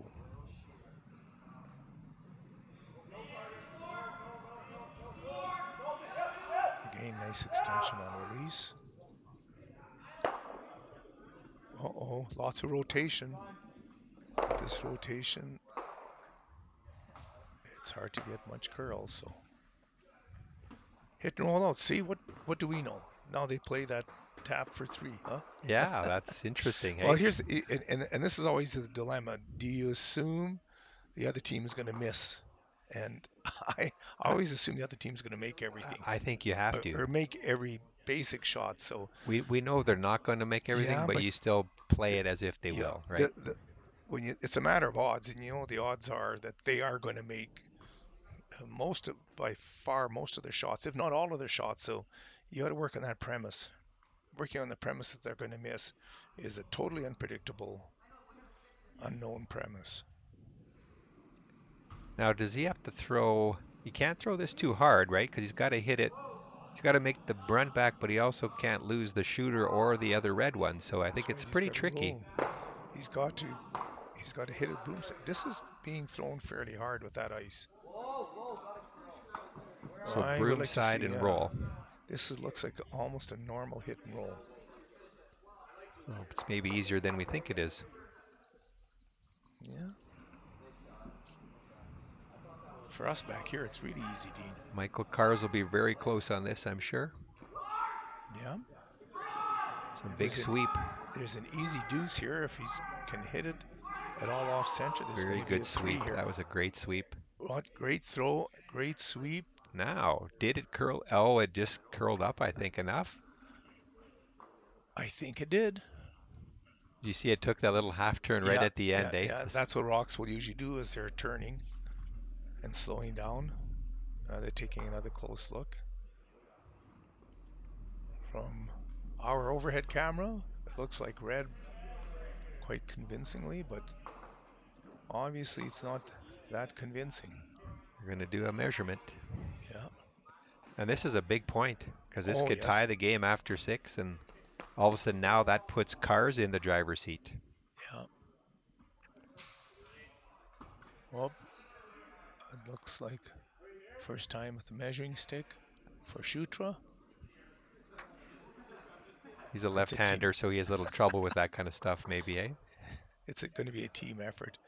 The rock's biting, so they've got to move the base of the measuring stick in so it doesn't hit the rocks. And that was good of them to take it off the sheet like that so you don't end up dropping it or scratching up James's ice. Or burning the stones. Or burning the stones, yes.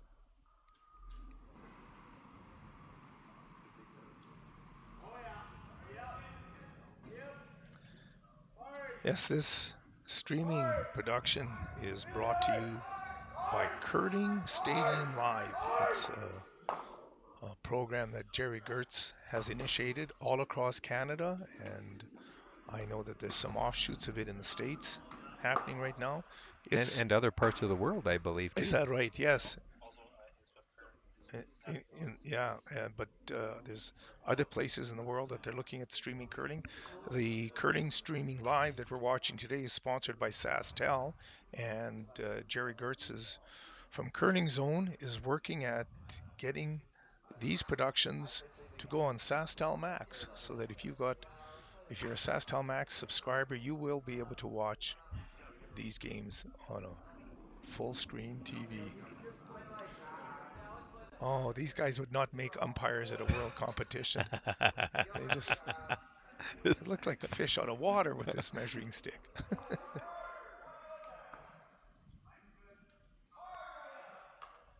I will mention with the curling zone, as we talked earlier, the 4 cameras on each sheet that are permanently installed and remotely run from anywhere in the world.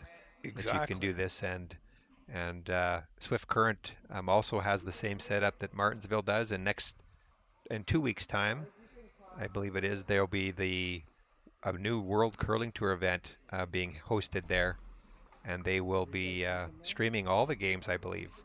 Wow. No, that's going to be great. It's going to be great for exposure of the sport, exposure of all the great sponsors that we have here too. Imagine being able to stream every curling game from every sheet from any event, be it your Wednesday league game, Bonspiel, or corporate event. Curling Stadium offers an all-inclusive streaming solution featuring high-quality cameras, ease of use, great reliability, and minimal installation. Offering your sponsors customizable ad space on your streamed curling games and being able to sell video packages to your corporate events for increased revenue. With Curling Stadium, you can stream to any device, be it your mobile phone, tablet, or computer. Push the feed to your desired platform, be it Facebook, YouTube, or any other social media. Curling Stadium is simply the way forward. Where it's commonplace in other sports to televise every game, we want to do the same. Curling is a global sport, and it's time it gets the coverage it needs. Make your curling club the next Curling Stadium. You silence the doubters. You get the best tools. You work with the right people. You look to the future and bust through.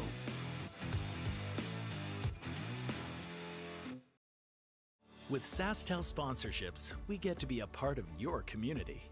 SaskTel cares. Always has, always will. To apply for sponsorship, visit SaskTel.com/sponsorships. Hello and welcome to Pleasureweight Go Live. This is our live showroom. Here you can connect with a live agent that'll give you a one-on-one personalized tour of any of our current models.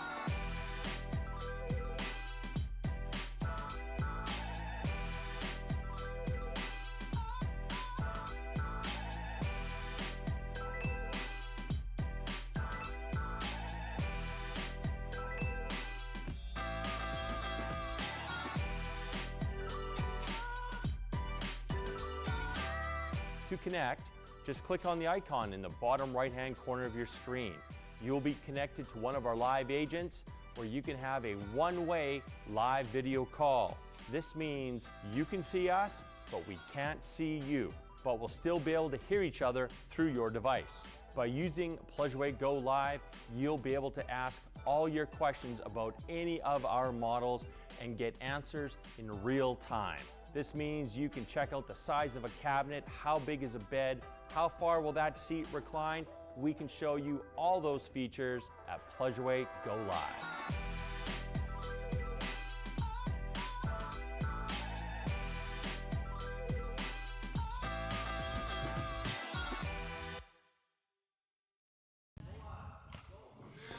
Well, welcome back to the Craven Sports Services Curling Classic at Martensville, Saskatchewan. Dean Kleiter and Eugene Ritzik here, doing some observing and some commentary on the Curling Stadium Live streaming network. Produced, edited, managed, and everything else by James Gordon, the ice maker of the Martensville Curling Club. There was 2 A-event games on the ice this morning. The one game between Kleiter and Bernath is over. Kleiter won that one, and we are on the Gamble versus Cars game, and Cars just took a deuce on the 6th end to come within 2 of Gamble. So we have 2 more games going on in the B event. And Dean, on ice 3, what's happening between Joyce and Miller? Yeah, so it's a good battle here going, and Miller came back with a 2-ender in the 6th, so now they trail by 1 to Joyce, 4-3. And then on sheet D, that's the Druitt-Sutherland game. Druitt's came back with a 2-ender, and they are now tied after 6, 6-6. That'll be a good finish. So Carr's throwing up as many guards as he can. And after the 5th rock, Gamble's going to be hitting as many as he can.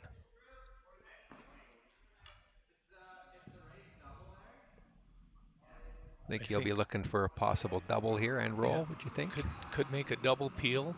Sometimes when you get too cute, though, you could end up doing a jam as well. Yeah. So they well, might jam be just... jam or jam the one red on the back blue one here. And there's one red. No. There's a risk of jamming that. Was a risk of jamming that red one onto the blue one in the house, but So that might have been just the plan, was just to get rid of one. yeah, just get rid of one. And that's a good call. That's a Yep. patient call, right? You don't It need is. to get everything at once. Yeah, there could be double peel lined up better yet over the next few shots coming down here. And when that opportunity rises, Gamble, I'm sure, will take advantage of it.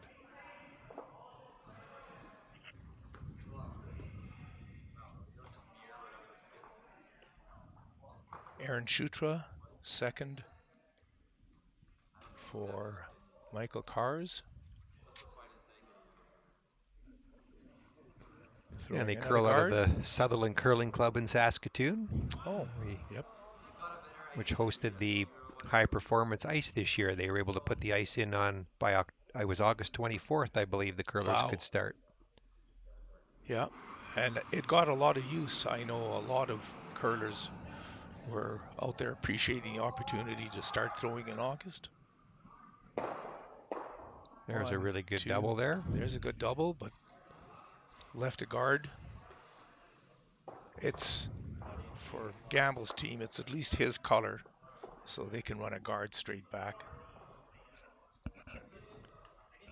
Yeah, Sutherland took over the high performance ice last year and was used quite a bit, but I think because of COVID, not as much. Where this year, I know I've heard from Dwayne, the manager there, that it's been a very busy season of high performance training. So it's good to see.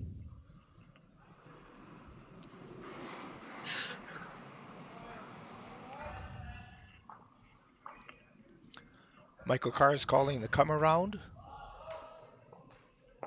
for Tyler Travis. And this one looks like it's going to come up and a little short. Well, if you're going to miss, if you're down 2 and you're going to miss, this is the way to miss. For sure. Now they still have to get rid of that guard anyways, so yep. We're just talking, do we run the center guard or do we run the corner into the center? Yeah. And they're both kind of center guards, I guess, so you probably don't mind doing that. I've seen where some try a corner guard and then it doesn't. Now you left the center, so then you were better off hitting the center guard. Yeah. But the way these guys can throw and as hard as they can throw, there's probably not going to be much left. And it's a good angle for the double peel and roll.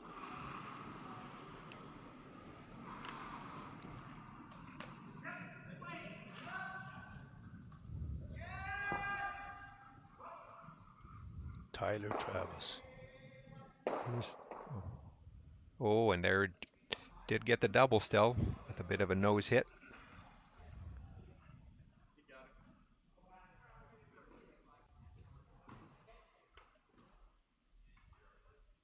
Oh, that was Braden Moans. That through? And now it's Tyler Travis. Tyler will just attempt to replace that guard, I guess. Yeah. Or sorry, probably get around to the 4-foot. Well, coming into the top of the 12-foot isn't bad because on this ice you can still draw around in a rock in the 12-foot. So try to get as much separation as you can between the blue guard and this stone. And they actually came into the 8-foot to lie shot rock. Although if you're trying to steal, I'm not sure that 8-foot's going to be a good enough shot to steal anything. But no, that's usually it doesn't give you much, but you never know. Might tease them into going after it. It's wide open. I think. That's but what I do believe the guard is still the only one hurting you right now. Yep.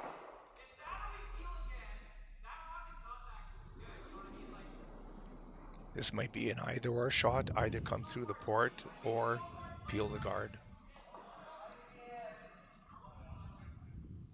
I think that's the call, yes.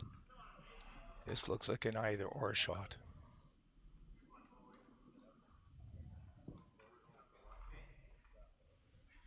And in this case, if you're going to peel a guard, it should be the center guard. That's the one that's closest to the button that's going to cause you some grief.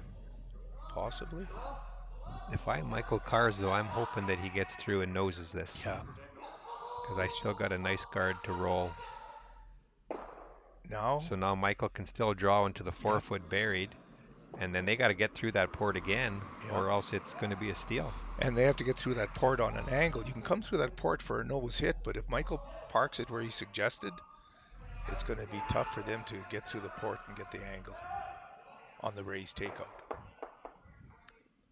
And that's why I think that center guard was the more important shot to get rid of. Always is.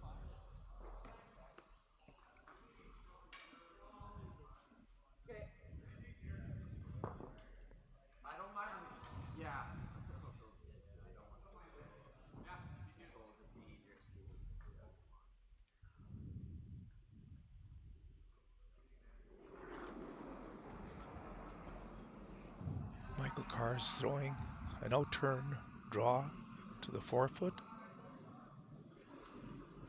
And I missed the clock on this one. I was going to get a time on this draw. Sweepers haven't touched it too much. Now they're going a hard clean, and now it looks like they're going to finish it up. But is this going to overcurl? Oh, it did. They kind of had to leave it for weight, Yeah, but they a bit of a needed it dilemma for for the sweepers. Probably the call is it's tight, and the sweepers are thinking, man, he's heavy. We're going to slide too far. And he's going to slide too far. That's when good communication's important, verbal. The sweeper's got to let the person in the house know that it's got too much weight, so the person calling the line then can pick up some options here. Maybe let it curl and come onto half of that blue rock as opposed to just rubbing half an inch of it might have been the shot. If halfway down they said it was back 8 foot, I'd have been more inclined if they said it's back 8 foot to allow it to come tighter to the guard without any brush and moving the blue one back off to the side. So Ben will now try just to, with a nice quiet hack weight, I think. Yep. Just remove that and roll to the center line would be really nice, or even on the other side of the center line a bit, which will force Michael to probably have to hit and roll. Hit and roll, freeze. Yeah, or the good old freeze or call it a game type of shot. Yeah. Yes, that's. Oh, it looks like it's very close. Close. The sweepers are just dusting it. Oh, but he's going to leave it there to freeze on. It's right on the nose. And so this could be a great opportunity for Michael Carrs. They really needed to roll open side there. They did.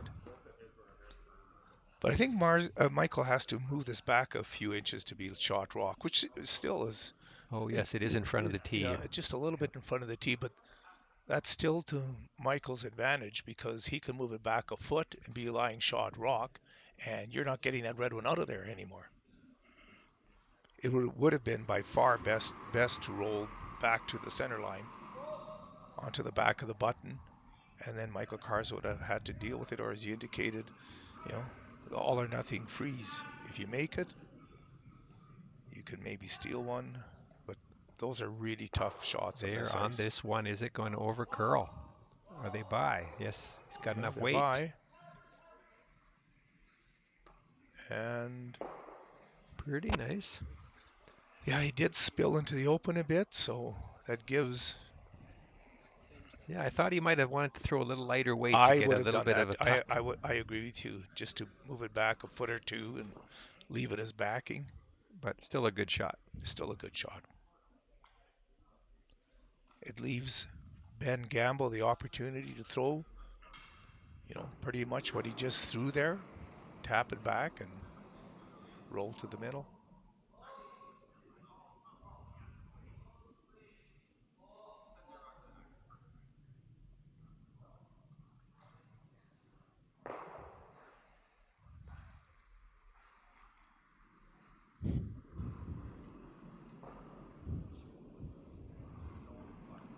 And Ben has the luxury of throwing two shots, two called shots exactly the same. And he's making no mistake here. And I think that should pretty much sum it up for this game. So Gamble takes 2 to go up 9-4. Every trailblazer has naysayers. Every innovator, cynics. Every leader, skeptics. Anyone with a vision for their future has faced doubters in their past. So, this is our message to the doubters. You can't stop this farmer. You can't stop invention. You can't stop progress. You can't stop science. You can't stop this farmer. You can't stop family. You can't stop heart. You can't stop harvest. You can't stop this farmer. You can't stop the desire to make your mark, make your fortune, and make anyone who has ever doubted eat their words. You can't stop this farmer. So let's silence the doubters. Let's outgrow, let's outyield, let's outwork, let's outsmart. Let's look to the future and bust through.